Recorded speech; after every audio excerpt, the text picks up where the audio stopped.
오늘도 주 안에서 복된 하루 되시기를 바랍니다. 사도신경으로 우리의 신앙을 같이 고백하고 하나님 앞에 예배드리겠습니다. 나는 전능하신 아버지 하나님 천지의 창조주를 믿습니다. 나는 그의 유일하신 아들 우리 주 예수 그리스도를 믿습니다. 그는 성령으로 잉태되어 동정녀 마리아에게서 나시고 본디오 빌라도에게 고난을 받아 십자가에 못 박혀 죽으시고 장사된 지 사흘 만에 죽은 자 가운데서 다시 살아나셨으며 하늘에 오르시어 전능하신 아버지 하나님 우편에 앉아 계시다가 거기로부터 살아있는 자와 죽은 자를 심판하러 오십니다. 나는 성령을 믿으며 거룩한 공교회와 성도의 교제와 죄를 용서받는 것과 몸의 부활과 영생을 믿습니다. 아멘. 우리 찬송가 350장 우리들의 싸울 것은 350장 1절과 3절을 부르겠습니다. 1절과 3절입니다.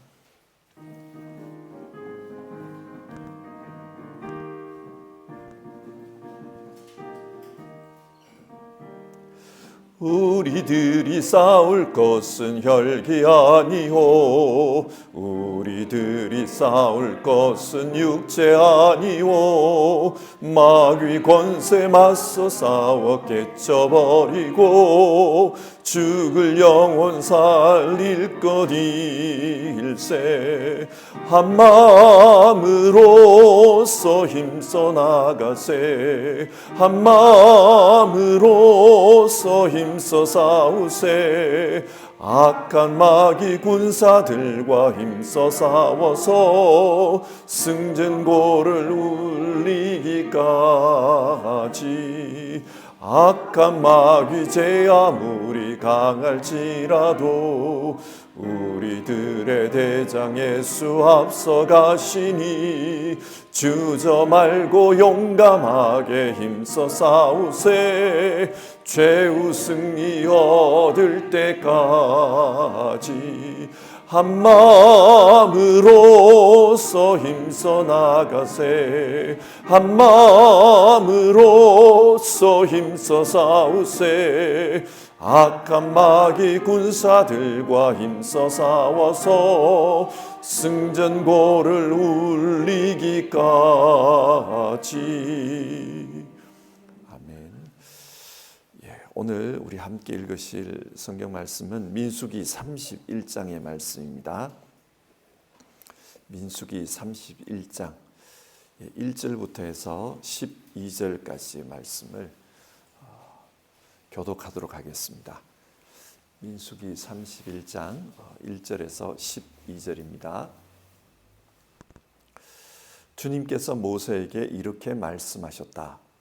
너는 미디안 사람에게 이스라엘 자손의 원수를 갚아라. 그렇게 하고 난 다음에 너는 조상에게로 돌아갈 것이다. 모세가 백성에게 말하였다. 당신들 가운데서 전쟁에 나갈 사람들을 무장시키시오. 미디안을 쳐서 미디안에 대한 주님의 원수를 갚아야 하오. 이스라엘 모든 지파는 각 지파마다 어느 지파도 예외 없이 1000명씩을 전쟁에 내보내야 하오. 그리하여 이스라엘 모든 족속에서 각 지파마다 1000명씩이 전쟁에 나가려고 무장을 하고 나섰는데 그 수는 12,000명이었다. 모세는 각 지파에서 1000명씩 뽑아온 이들을 전쟁에 내보내면서 제사장 엘르아살의 아들 비느하스에게 성소의 기구들과 신호용 나팔을 들려 그들과 함께 전쟁에 나가게 하였다. 그들은 주님께서 모세에게 명하신 대로 미디안을 쳐서 남자는 모조리 죽여버렸다. 그들은 군인들만 죽였을 뿐 아니라 미디안 왕들도 죽였다. 에위와 레겜과 수르와 후르와 레바 등 미디안의 5 왕을 죽였고 부올의 아들 발람도 칼로 쳐 죽였다. 이스라엘 자손은 미디안 여인들과 그 아이들을 사로잡고 짐승과 가축대와 재산을 모두 약탈한 다음에 그들이 살던 성읍과 촌락들은 다 불질렀고 사람과 짐승은 다 노략질하여 모두 전리품으로 삼았다. 그들은 포로와 노략질한 전리품을 이끌고 모세와 제사장 엘르아살과 이스라엘 자손의 회중이 있는 여리고 근처 요단 강가 모압 평야의 진으로 왔다. 아멘. 민수기 31장은 이스라엘 백성이 미디안과 싸운 내용입니다. 왜 이들이 미디안과 싸웠을까요? 그것은 모세를 통해 주신 하나님의 명령 때문이었습니다. 2절을 보시면 너는 미디안 사람에게 이스라엘 자손의 원수를 갚아라. 하나님께서 그렇게 말씀하셨습니다. 하나님은 이스라엘 자손의 원수를 갚아라. 그렇게 말씀하셨어요. 그런데 3절을 보면 모세가 이렇게 말합니다. 미디안을 쳐서 미디안에 대한 주님의 원수를 갚아야 하오. 모세는 이 미디안이 주님의 원수라고 말합니다. 이렇게 정리를 해보면 미디안은 이스라엘의 원수이면서 동시에 하나님의 원수입니다. 그래서 그 미디안을 치라는 겁니다. 여러분, 왜 미디안이 하나님과 이스라엘의 원수가 되고 말았습니까? 이 이유는 민수기 25장에 나오는 바알부올 사건과 연관이 있습니다. 여러분들은 이미 이 사건의 내막에 대해서 잘 알고 계십니다. 이스라엘 백성이 거침없이 진격해 오고 있었습니다. 그러자 모압 왕 발락이 긴장을 합니다. 그래서 미디안 족장들을 불러서 그들과 동맹을 맺고 이스라엘의 진격을 막아보자 그렇게 노력했습니다. 그리고 그 노력의 일환으로 유명한 주술가인 발람을 불러서 이스라엘을 저주하게 했습니다. 그런데 발람은 이 모압 왕의 요구와는 달리 이스라엘을 축복하고 맙니다. 사건이 이렇게 끝났으면 얼마나 좋았을까요? 그러나 이 발람은 하나님의 뜻과 반대되는 일을 하고 맙니다. 그것은 이스라엘을 망가뜨릴 다른 방법을 모압 사람들에게 가르쳐 준 것입니다. 그것은 바로 이스라엘 자손들을 꿰어서 바알부올을 섬기도록 하자는 것이었습니다. 발람은 이스라엘 자손을 꿰기 위해서 미디안 여인들을 이용하자고 했습니다. 이 미디안 여인들을 앞세워서 이스라엘 남자들을 유혹하고 그를 통해서 바알을 섬기게 만들자는 것이었습니다. 그러면 하나님께서 우상 숭배에 진노해서 이스라엘을 치실 것이다. 그러면 이스라엘은 더 이상 진격해오지 못할 것이다. 그런 계획이었습니다. 이 계획은 제대로 먹혀들었습니다. 미디안 여인들이 이스라엘 남자들을 유혹하자 그 유혹에 넘어졌고 미디안 여인들과 함께 바알부올을 섬겼습니다. 그리고 이 우상숭배로 말미암아 하나님이 진노하셨고 그 진노로 말미암아 재앙이 내렸습니다. 전염병이었는데요. 이 전염병으로 24,000명이나 되는 이스라엘 사람들이 죽었습니다. 이 사건을 가만히 들여다보면은 왜 미디안을 하나님의 원수라고 하는지 또 이스라엘의 원수라고 하는지 알 수 있습니다. 그래서 하나님은 이 미디안을 치라는 겁니다. 모세는 이 명령을 듣고 곧바로 전쟁을 준비합니다. 각 지파에서 1,000명씩 출전할 군사를 파견하라 그렇게 말합니다. 그리고 그들과 함께 제사장의 아들 비느하스에게 성소의 기구들과 나팔을 들고 전쟁에 나가라고 합니다. 자, 여러분, 전쟁을 하는데 왜 성소의 기구들을 가지고 나갔을까요?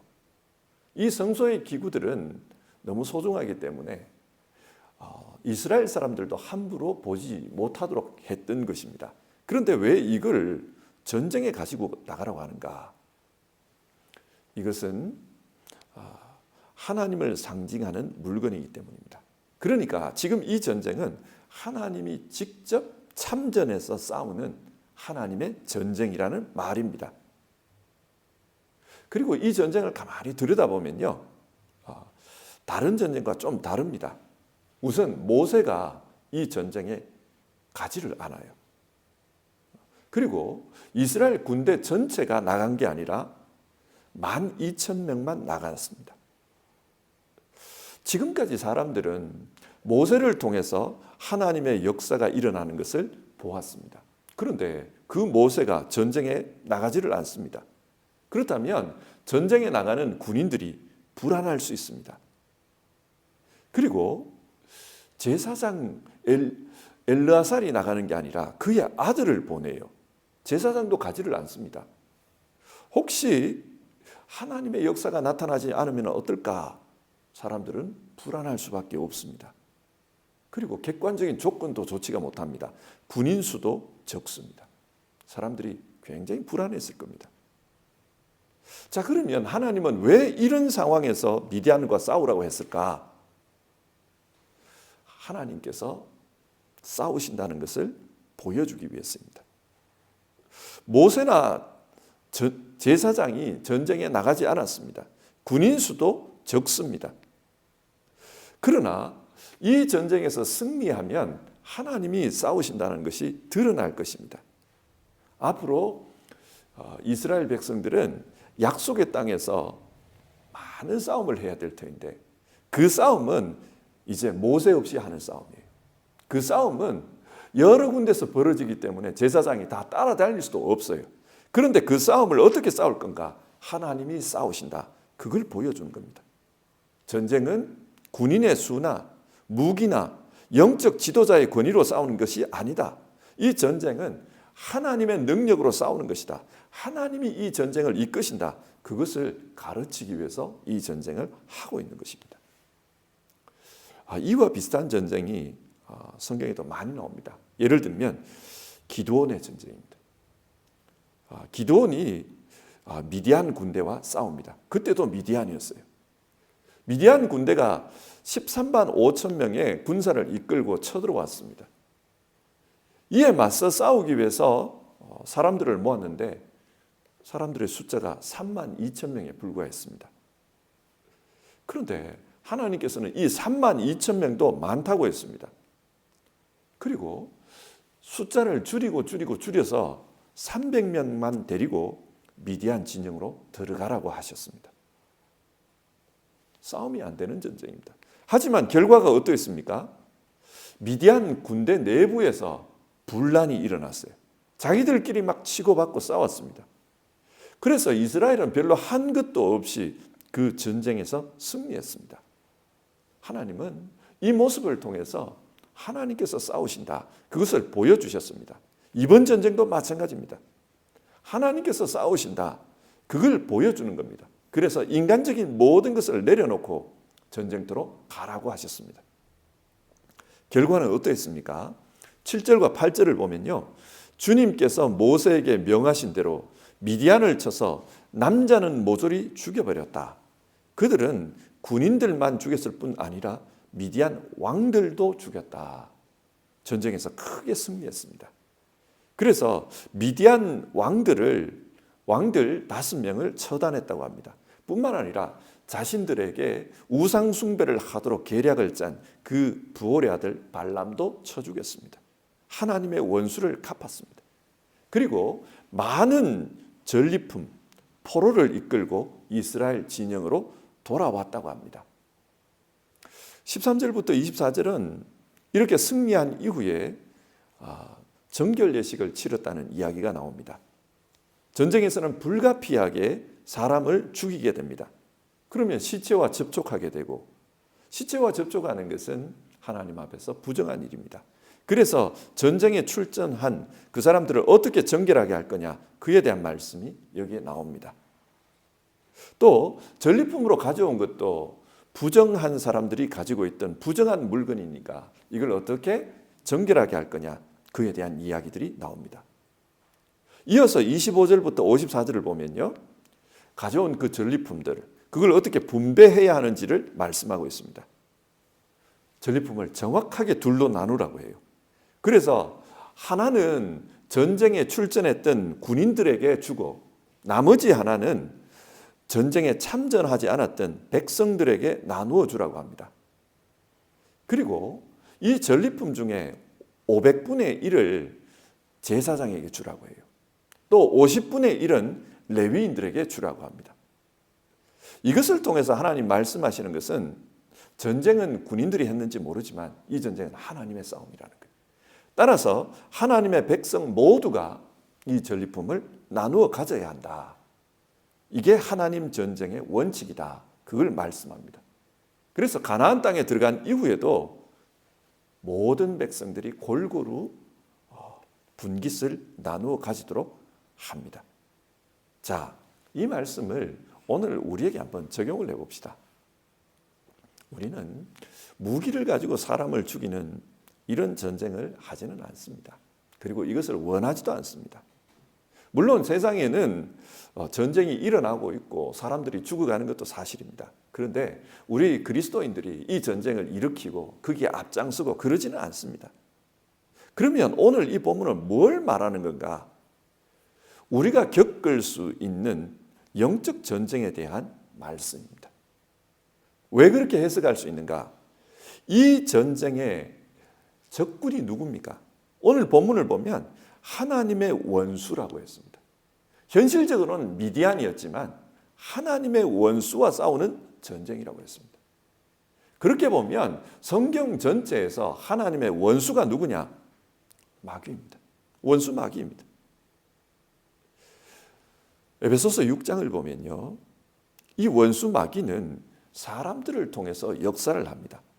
에베소서 6장 12절 말씀인데요, 우리의 싸움은 인간을 적대자로 상대하는 것이 아니라 통치자들과 권세자들과 이 어두운 세계의 지배자들과 하늘에 있는 악한 영들을 상대로 하는 것입니다.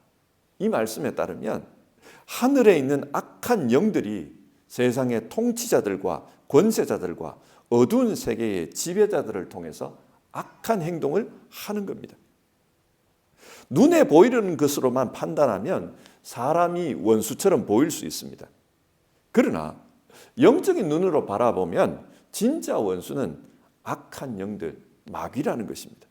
그래서 마귀와 싸우라, 우리에게 그걸 말씀합니다. 오늘 본문에서 모세가 미디안 백성을 하나님의 원수라고 했던 것을 우리가 기억을 합시다. 이 세상에는 하나님을 대적하는 세력들이 있습니다. 그런데 눈에 보이는 그것만 봐서는 안 되고 그 뒤에 있는 걸 봐야 합니다. 그리고 그 뒤에 있는 그 마귀를 우리 싸움의 대적으로 삼아야 한다는 것입니다. 사람을 미워하기 전에, 사람과 싸우기 전에 진짜 원수를 봐야 한다. 그게 중요합니다. 자, 그러면 이 마귀와 어떻게 싸워야 하는가? 오늘 성경에서는 하나님이 싸워주신다고 했습니다. 비록 인간이 그 싸움에 나가 있지만 진짜 싸우시는 분은 하나님입니다. 따라서 인간의 힘만 따져보면 불안해요. 인간이 마귀와 싸워 이길 수 없습니다. 그런데 하나님이 싸워주신다는 겁니다. 오늘 성경에서 보면 군인도 12,000명밖에 안 됩니다. 모세도 없고 제사장도 없습니다. 그런데 하나님께서 싸워주시기 때문에 이길 수 있습니다. 우리 역시 영적 싸움을 할 때는 인간적인 힘, 돈, 권력, 그런 권세, 이런 걸로 싸우려고 해서는 안 됩니다. 우리는 하나님의 방식으로 싸워야 합니다. 그러면 하나님 방식이 뭐냐? 에베소서 6장은 하나님의 전신갑주를 입으라는 이야기를 하고 있는데요, 그 내용을 보면 진리로 싸우라, 하나님의 의로 싸우라, 복음으로 싸우라, 구원의 투구를 쓰고 싸우라, 성령의 금, 즉 하나님의 말씀으로 싸우라, 기도로 싸우라, 이렇게 말하고 있습니다. 그렇게 싸워야 하나님이 역사하신다는 겁니다. 자, 이를 통해 우리가 알 수 있는 것은 우리의 싸움은 믿음으로 싸운다는 것입니다. 신앙생활은 영적인 싸움입니다. 신앙생활, 믿음으로 사는 삶, 거기에 영적 싸움이 있는 겁니다. 따라서 영적인 싸움은 믿음으로 싸워야 합니다. 그 믿음으로 싸우는 게 어떤 거냐? 말씀과 기도로 싸우는 것이고, 우리의 가슴에 복음을 품고 싸우는 것이고, 또 세상의 여러 혼란한 주장들과 또 학문적인 그런 가르침들이 있지만 진리로 싸우는 것, 그게 영적인 싸움입니다. 이 영적인 싸움을 싸울 때 우리는 겉으로는 온화할 수 있어야 합니다. 주님께서 말씀하신 대로 할 수 있거든 모든 사람과 화평해야 합니다. 겉으로 볼 때는 온화해야 합니다. 그러나 우리 속사람은 믿음으로 싸워야 합니다. 치열하게 싸워야 합니다. 말씀을 가지고 싸워야 하고, 기도하면서 싸워야 하고, 또 진리를 지키기 위해서 싸워야 하고, 또 의를 위해서 싸워야 합니다. 하나님의 의, 이신칭의 하나님의 의를 가지고 싸워야 합니다. 우리는 그렇게 싸워야 합니다. 그러면 하나님께서 우리를 위해 싸워주십니다. 오늘 본문에서 전쟁의 결과가 어떠했습니까? 군인들만 많은 전리품을 차지한 게 아니라 이 전쟁으로 말미암아서 하나님의 백성 전체가 전리품을 나누어 가졌습니다. 이게 의미하는 것은 우리가 영적인 싸움에서 승리하면은 우리의 육신뿐만 아니라 우리의 영혼도 강건할 것입니다. 뿐만 아니라 나 혼자가 아니라 우리의 공동체 전체가 복될 수 있다는 사실입니다. 영적인 복, 현실적인 복, 나의 복, 공동체의 복, 모든 것이 주어질 수 있다. 우리는 그런 믿음을 가지고 영적 싸움을 싸워야 합니다. 따라서 믿음으로 사는 것은 나 혼자의 이기적인 동기와 이기적인 목표를 가지고 사는 것이 아니라 믿음으로 사는 것 자체가 하나님 나라를 위해 사는 것이고, 하나님께 영광을 돌려드리는 것이고, 또 함께 있는 공동체를 유익하게 하는 것이라는 것을 우리는 기억해야 합니다. 자, 말씀을 정리하겠습니다. 오늘 내용은 약속의 땅에 들어가야 할 출애굽 2세들에게 영적 전쟁을 훈련시키는 내용입니다. 거기에는 모세도 없었습니다. 거기에는 12,000명밖에 없는 소수의 군인들이 있었습니다. 그러나 하나님께서 함께 하셨기 때문에 이 전쟁은 큰 승리였습니다. 완벽한 승리였습니다. 하나님은 이걸 말합니다. 약속의 땅에서 살아가는 사람들, 그것을 바라보는 사람들은 인간의 권세나 인간의 권위에 의지하지 말라. 그리고 군사력과 같은 세상의 힘에 의지하지 말라. 우리가 의지할 것은 하나님의 싸워주십니다. 따라서 우리는 믿음으로 싸워야 한다. 믿음에 충실한 것이 영적 전쟁에 승리하는 비결이다. 우리에게 그것을 말씀해 줍니다. 우리 역시도 영원한 하나님 나라를 바라보면서 살아가는 사람들입니다. 그리고 영원한 하나님 나라를 바라보면서 살아간다는 것은 오늘 현실을 영적인 싸움을 하면서 살아야 한다는 것을 의미한다는 것, 그걸 잊으면 안 됩니다.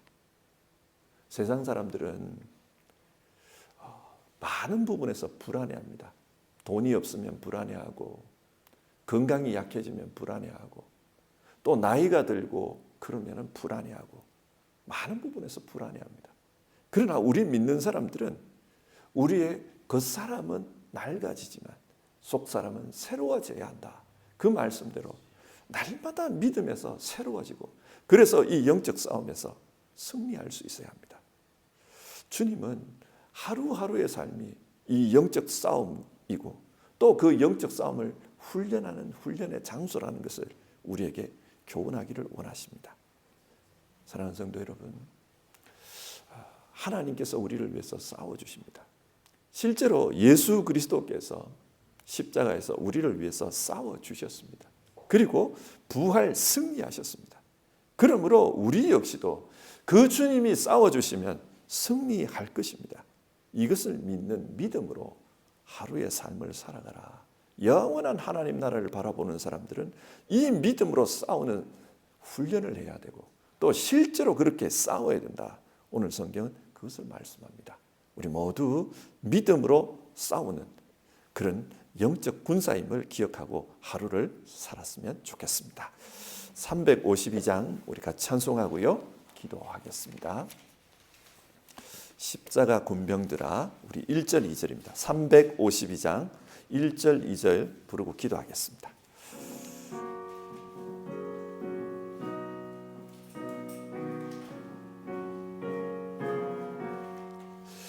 십자가 군병들아 주 위에 일어나 기들고 앞서 나가 담대히 싸우라. 주께서 승전하고 영광을 얻도록 그 군대 거느리사 이기게 하시네. 십자가 군병들아 주 위에 일어나 그 나팔 소리 듣고 곧 나가 싸우라. 수 없는 원수 앞에 주 따라갈 때에 주 예수 힘을 주사 강하게 하시네. 아멘. 우리 같이 기도하는 시간 가집시다. 오늘 살펴본 성경 말씀은 기억하면서 기도했으면 좋겠습니다. 오늘 성경 말씀은 약속의 땅을 바라보고 있는 그 출애굽 2세대들에게 너희는 앞으로 영적인 싸움을 싸워야 된다. 그걸 말씀하는 겁니다. 그 영적인 싸움은 모세를 의지하는 것도 아니고 제사장을 의지하는 것도 아니고 또 수많은 군대의 수를 의지하는 것도 아니다. 그렇게 말씀합니다. 우리와 함께 싸워주시는 하나님, 그 하나님 의지하고 믿음으로 싸우는 것이 영적 싸움이다. 그것을 우리에게 교훈합니다. 우리도 마찬가지입니다.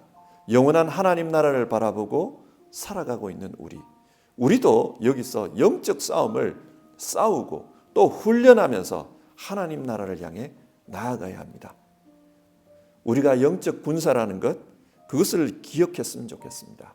하나님, 하루하루의 신앙생활이 영적 군사로서의 삶이라는 것을 기억하고 살 수 있도록 도와주시옵소서. 하나님, 내가 하고 있는 이 믿음 생활이 영적인 싸움이라는 것을 알고 정말 하나님의 방식으로 싸울 수 있게 도와주시옵소서. 어려움이 생겼을 때 사람 붙들고 싸우는 것이 아니라 정말 믿음의 싸움을 할 수 있게 도와주시옵소서. 그래서 믿음으로 승리하는 우리 될 수 있도록 우리를 인도해 주시옵소서. 우리 그렇게 같이 기도해 봅시다.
하나님, 오늘 성경 말씀을 통해 영적 싸움에 대한 교훈을 얻었습니다.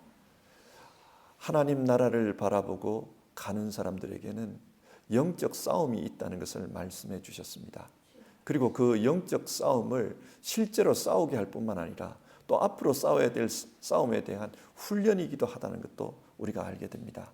하나님, 우리가 믿음으로 사는 이 믿음의 삶은 단순하게 그냥 마음에 어떤 뭔가를 믿는 것이 아니라 하나님 나라를 향해 나아가는 영적 싸움의 과정이라는 것을 우리가 깨닫게 됩니다.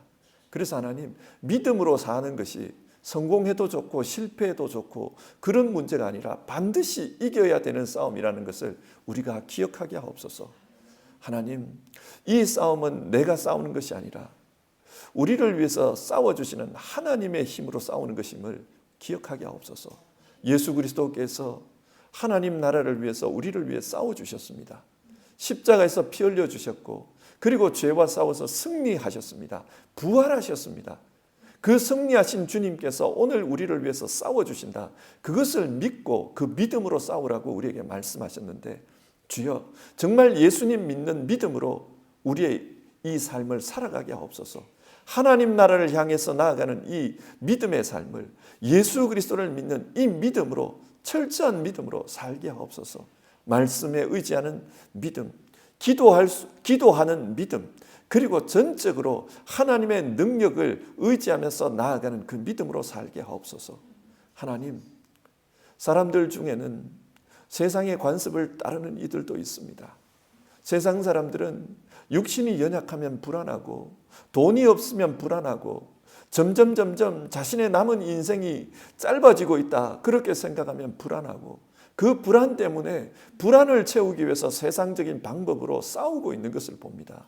그러나 우리 믿는 사람들은 영적인 싸움을 싸우라고, 이 땅의 삶이 끝나면 그 다음에는 하나님이 주시는 영원한 나라가 있다는 것을 알고 그 나라에 들어가기 위해서 영적인 싸움으로 이 불안한 세상들을 싸우라고 말씀하는 것, 그거 기억하게 하옵소서.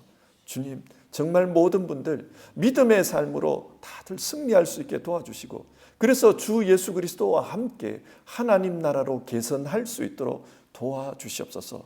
우리가 영적 싸움에서 승리하면 우리 자신이 유익할 뿐만 아니라 우리의 공동체가 유익하다는 것, 우리가 영적 싸움에서 승리하면 육신의 삶만 복된 게 아니라 영적인 삶도 복되다는 것, 그것 기억하고 반드시 믿음으로 이 싸움에서 승리하는 분들 다 되게 하옵소서. 오늘 하루도 자기 자신이 영적 분사임을 알고 믿음으로 싸우며 승리하기를 소망하는 모든 분들에게 예수 그리스도와 함께 사는 믿음의 복을 더하여 주시옵소서. 큰 믿음을 더하여서 어떤 누구도 실패하지 않고 이 영적 싸움에서 다 승리할 수 있도록 도와주시옵소서. 우리 주님 예수님의 이름으로 기도드립니다. 아멘. 주기도문 하겠습니다. 하늘에 계신 우리 아버지, 아버지의 이름을 거룩하게 하시며 아버지의 나라가 오게 하시며 아버지의 뜻이 하늘에서와 같이 땅에서도 이루어지게 하소서. 오늘 우리에게 일용할 양식을 주시고 우리가 우리에게 잘못한 사람을 용서하여 준 것 같이 우리 죄를 용서하여 주시고 우리를 시험에 빠지지 않게 하시고 악에서 구하소서. 나라와 권능과 영광이 영원히 아버지의 것입니다. 아멘.